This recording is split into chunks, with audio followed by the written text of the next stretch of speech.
어머니, 저희 옷이랑 어머니 빨래는 좀 따로 해주세요. 냄새가 좀 배거든요. 그 말을 들은 날 저는 결심했어요. 내가 이 집에서 그냥 가구였구나. 짐 제가 쌌습니다. 이 집 팔았고요. 이제부터는 제 삶을 살 겁니다. 여러분, 제가 이런 선택을 하게 된 이유 궁금하시죠? 그 전에 잠깐 혹시 구독과 좋아요 눌러주셨나요? 여러분의 그 한 번의 클릭이 제겐 정말 큰 용기가 된답니다. 제 이름은 이은자 67입니다. 오늘 제 이야기를 시작하겠습니다. 인천에서 30년을 살았어요. 남편 없이 혼자 아들 키우며 새벽부터 밤까지 남의 집 청소하고 빨래하며 버텼죠. 그 돈으로 어렵게 이 집을 장만했어요. 그런데 이젠 제가 낳아 키운 아들과 그 며느리에게서 듣는 말은 이런 것들이에요. 어머니, 이 접시는 식기세척기 돌리지 마세요. 긁힌다고요. 어머니, 저희 친구 올 거니까 거실은 좀 치워주시고요. 제발 좀 눈치껏 조용히 계세요. 괜히 TV 틀어놓지 마시고 민망하니까. 처음엔 그냥 섭섭했어요. 그러다 점점 내가 이 집에서 조용히 숨죽여 살아야 하는 존재인가 싶었어요. 나는 그저 고마운 줄 모르고 사는 가족들의 배경이었어요. 말 한마디, 눈빛 하나에 제 존재가 작아지는 걸 느꼈죠. 며느리 수진이는 날이 갈수록 말투가 바뀌었습니다. 어머니, 오늘 반찬 너무 느끼했어요. 다음부턴 좀 신경 써주세요. 그리고 애들 간식도요. 요즘엔 애들 입맛이 까다로워서 그런 거 안 먹어요. 마치 내가 가정부라도 되는 양 하나하나 시시콜콜 간섭하고 지시를 했어요. 하루는요, 감기 몸살로 이틀을 누워 있었거든요. 열이 펄펄 끓고 온몸이 쑤셔서 겨우겨우 주방에 나와 뭘 좀 끓여보려 했어요. 냄비에 물을 올리고 멍하니 앉아 있었는데 그만 물이 다 졸아 타버리고 말았죠. 그 냄새를 맡고 며느리가 달려나와 문을 벌컥 열며 말했어요. 어머니, 대체 뭐 하시는 거예요? 냄비 다 태우고 이러다 집에 불이라도 나면 어쩌려고요? 그 말에 놀라 눈을 피하며 아무 말도 못했어요. 그때 아들이 거실에서 짜증 섞인 목소리로 말했죠. 엄마, 이러니까 수진이가 스트레스 받죠. 제발 좀 조심해 주세요. 요즘 집안 분위기 예민하잖아요. 그 말에 저는 가슴이 턱 막히는 기분이었어요. 제 몸 상태보다 냄비보다 며느리 스트레스가 더 중요했나 봐요. 얼마 후 아들이 제 방으로 와서 덧붙였죠. 엄마, 언제쯤 몸 좀 나아지세요? 요즘 아내가 너무 힘들어 하거든요. 도와주셔야죠. 그 말까지 듣고 나니 속이 문드러지는 기분이었어요. 내가 여기서 아프면 안 되는 사람이구나 그런 생각이 들더군요. 제 몸 걱정은 하지도 않고 힘들다는 건 자기들 뿐이었어요. 저는요, 정말 그 말이 가슴에 박혔어요. 또 한 번은 허리 통증이 너무 심해 병원에 갔다가 의사에게 수술이 필요하다는 진단을 받았어요. 그런데 집에 돌아오자마자 며느리가 던진 말이 이랬죠. 거실 바닥에 앉아 쉬고 있는데 며느리가 부엌에서 큰 소리로 말하더군요. 어머니, 아직 바닥 안 닦으셨어요? 애들이 곧 들어올 텐데 얼른 치우셔야죠. 그리고 저녁은 오늘 좀 깔끔하게 해주세요. 지난번엔 너무 느끼했어요. 엄마, 몸이 아파도 너무 티내면 며느리한테 부담돼요. 그냥 조금만 참고 하시면 안 돼요? 그 순간 제 안에서 뭔가가 툭 끊어지는 기분이었어요. 나는 아픈 몸 이끌고 눈치 보며 살기 위해 태어난 게 아닌데. 그날 밤 진통제 먹고도 잠을 못 잤어요. 왜 이렇게까지 참고 살아야 하나? 나는 왜 이렇게까지 해도 인정받지 못하나? 속이 다 무너졌죠. 그러던 어느 날 아들과 며느리가 말다툼을 하다 내 이름이 나오는 걸 듣게 됐습니다. 엄마가 집에 있으니까 우리가 눈치 보여서 살 수가 없잖아. 당신이 좀 말려봐. 그러니까 제가 몇 번을 말씀드렸잖아요. 요양원 알아보자고. 그 말을 듣는 순간 다리가 풀려서 부엌 바닥에 주저앉고 말았어요. 아들 입에서 내 존재가 눈치로 표현되는 그 순간이요. 며느리가 날 힘들게 해도 아들은 내 편일 줄 알았거든요. 그런데 그 아이도 날 부담이라고 생각하고 있었더군요. 그날 밤 저는 혼자 방에서 조용히 울었습니다. 내 존재가 가족에게 짐이 되어버린 현실이 너무 슬펐어요. 내가 이 집에서 이토록 외로울 줄은 몰랐습니다. 그리운 건 가족의 온기였는데 돌아오는 건 지시와 통제뿐이었어요. 그리고 결정적인 일이 있었어요. 가족끼리 제주도로 여행을 간다고 하더군요. 손녀가 귀띔하듯 말했죠. 할머니, 우리 제주도 가요.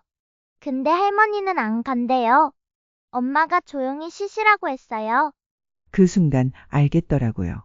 난 그저 집 지키는 사람, 냉장고 채워놓고 도시락 챙겨주는 사람일 뿐이었어요. 그날 밤 혼자 밥을 먹으며 다짐했어요. 이제 더는 이렇게 살지 않겠다. 내 인생 나를 위해 살아야겠다. 나 이은자로서 결심은 했어요. 하지만 막상 집을 팔겠다고 생각하니 마음 한편이 또 흔들리더라고요. 여기도 제 인생의 절반 이상을 살아온 공간이니까요. 하지만 돌아보면 웃은 날보다 눈물 흘린 날이 더 많았죠. 그 다음 날 저는 부동산에 전화를 걸었어요. 여보세요. 저 집 좀 팔고 싶은데요. 예, 30평대 아파트입니다. 급매로요. 며느리와 아들이 없을 때 몰래 부동산 중개인이 집을 보러 오고 계약까지 일사천리로 진행됐어요. 계약금이 제 통장에 찍히는 순간 실감이 나더라고요. 아, 이제 진짜 나 혼자 살게 되는구나. 짐을 쌌어요. 제 옷, 오래된 앨범 몇 권. 그렇게 30년 산 집에서 제 짐은 고작 박스 4개였어요. 그리고 마지막으로 냉장고를 열어봤어요. 아이들 좋아하는 요구르트, 수진이가 좋아하는 청포도 주스, 그런데 제 입에 맞는 반찬 하나 없더라고요. 그래, 여긴 내 집이 아니었어. 그냥 내가 제공한 공간이었지. 이사 하루 전날 며느리와 아들이 여행에서 돌아왔어요. 현관문 열고 들어오는 순간 집안에 쌓인 박스를 보고 며느리가 말했죠. 어머니, 이게 다 뭐예요? 무슨 일 있으세요? 응, 나 이사가. 집 팔았어. 아들은 그 자리에서 얼어붙었고 며느리는 소리를 높였어요. 어머니, 그게 무슨 말씀이세요? 저희랑 상의도 없이 어떻게? 상의? 나한테 뭘 상의한 적이 있었니? 내가 여기서 가족 취급받은 적이 있던가. 이 집은 내 이름이야. 내가 산 집이고 내가 떠나는 거야. 너희는 알아서 해. 그동안 나한테 했던 것처럼 엄마, 갑자기 이렇게 하면 저희는 어떡하라고요? 알아서 하렴. 엄마도 그동안은 혼자 감당했잖니. 이번엔 너희가 좀 감당해봐. 그럼 앞으로 어디 사시게요? 무슨 계획은 있으세요? 내가 알아서 해. 나 이제 강릉 외곽으로 가. 바닷가 근처 조용한 마을에 조그만 집 얻었어. 남은 인생 나를 위해 살 거야. 이기적이시네요. 저희가 얼마나 의지했는데. 그래, 이제는 이기적으로 살 거야. 67년 동안 남 위에 살았으니까 남은 시간은 나 위에 살 거야. 그 말을 끝으로 저는 방으로 들어가 문을 닫았어요. 그 말을 끝내고 나니 속이 시원했어요. 처음으로 제 인생을 제가 선택한 기분이었거든요. 그리고 그렇게 저는 진짜 나로 사는 삶을 시작하려고 합니다. 다음 날 아침, 짐을 차에 실으며 마지막으로 집을 돌아봤죠. 그리고 속삭였어요. 잘 가라, 은자야. 이제부터는 내가 주인인 삶이야. 그리고 차에 올라탔습니다. 새로운 시작을 향해. 이삿짐 트럭이 떠나고 저는 강릉 외곽 작은 마을에 도착했어요. 파란 하늘과 멀리 펼쳐진 바다가 보이는데 그 순간 눈물이 핑 돌았어요.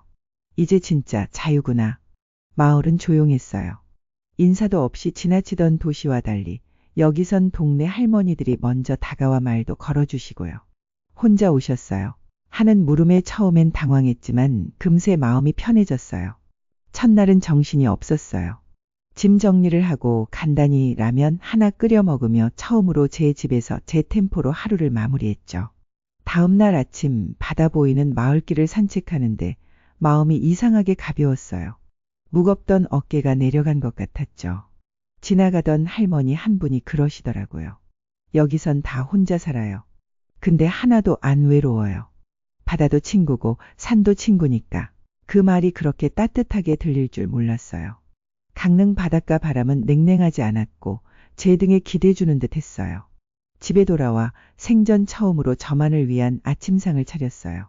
제가 좋아하는 달걀 프라이, 미역국, 김치. 조촐했지만 그 어떤 잔치상보다 맛있었어요. 이제야 진짜 내 이름으로 사는 것 같았어요. 처음엔 모든 것이 낯설고 두려웠습니다. 밤이 되면 불안감이 밀려왔고 눈물이 나기도 했습니다. 하지만 이웃들과의 인사가 조금씩 제 마음을 열어줬어요. 시장에 갔다가 우연히 만난 김씨 아주머니가 그러시더군요. 여긴 다들 혼자 살아도 서로 챙기고 도와가며 살아요. 그러니까 겁내지 마요. 그날 이후 저는 바닷가 산책길에서 새로운 친구들도 만나고 마을 회관에서 열리는 요가 수업도 다니기 시작했어요. 작은 텃밭도 일구기 시작했고 이웃이 나눠준 씨앗으로 고추와 상추를 심었어요. 손끝에 흙이 닿을 때마다 마음이 정화되는 기분이 들었죠.